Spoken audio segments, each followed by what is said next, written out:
একমাত্র ছেলের আমি বিচার চাই। সে ট্রেনের মধ্যে জানি না কি প্রতিবাদ করেছে, এই জন্য তার ভাগ্য। আর একটা অন্যায় যেন না করি, কোনো ট্রেনের স্টাফ, ট্রেন এবং স্টেশন বা কোনো সরকারি মালামালের উপরে আমাদের ক্ষোভ যেন আমরা প্রকাশ না করি।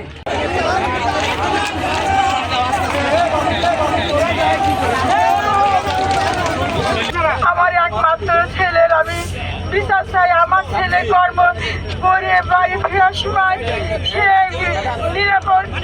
নিরাপদভাবে বাড়ি আসতেছিল, তাকে কি করলো আমি তা দেখি না, জানি না, কিন্তু আপনারা সেটা দেখেন, জানেন যে আমার ছেলের কি অন্যায় আছে। সেই অন্যায়কে কেন্দ্র করে আমার ছেলেকে ট্রেনের ভিতর থেকে ধাক্কা মেরে ফেলে দিল।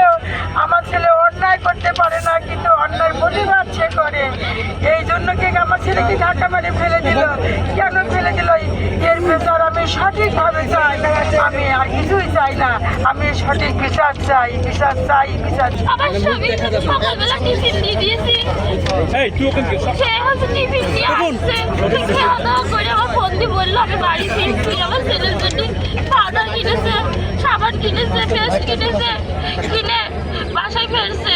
আমি ফোনে কথা হলো, বলতাম গাড়ি আসছি, হঠাৎ কেউ এসে বলছে তার মৃত্যুর সম্মানে কি সহ্য করা যায়। আমার 11 বছর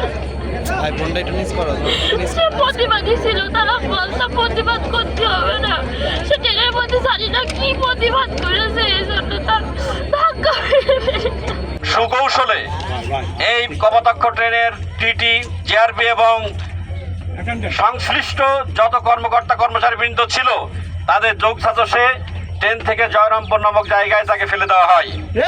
এবং এই আকাশ আমরা দেখেছি, তার জানা যায় বৈরী আবহাওয়া সত্ত্বেও অত্র এলাকার ব্যাপক জনসমর্থন উপস্থিত ছিল একটি কারণে, আকাশ নামক এই ছেলেটি ছিল সকল মানুষের হৃদয়গ্রাহী এবং তার মনের ভিতরে আল্লাহ তাআলা কি রেখেছেন সেটা অন্য কথা, কিন্তু দেখা দৃষ্টান্তে আমরা সকলেই তাকে ভালো ছেলে হিসাবে চিনতাম। এমন একটি নিরাপরাধ আমরা শুনেছি যে ওই স্টাফ ওই দিন নাকি তার সাথে খারাপ আচরণ করা হয়েছিল এবং এক পর্যায়ে চোর নামে আখ্যা দিয়ে তাকে ট্রেন থেকে ফেলে দেওয়া হয়েছিল।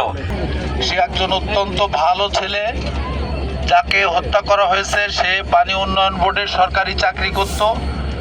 নিঃসন্দেহে তাকে চোর বলে কোনো রকম আমাদের প্রমাণ করতে পারবে না, এটা আমাদের দৃঢ় বিশ্বাস। অথচ তাকে চোর বলে তাকে ট্রেন থেকে ধাক্কা দিয়ে নিরাপত্তা কর্মী এবং টিটি যারা ছিল তারা নিরাপত্তা কর্মী এবং টিটি ধাক্কা দিয়ে ফেলে দিয়ে পরিকল্পিতভাবে তাকে হত্যা করা হয়েছে। এই হত্যার সঠিক বিচার হওয়ার জন্যে আমরা শোকার্ত পরিবারের পাশে আছি।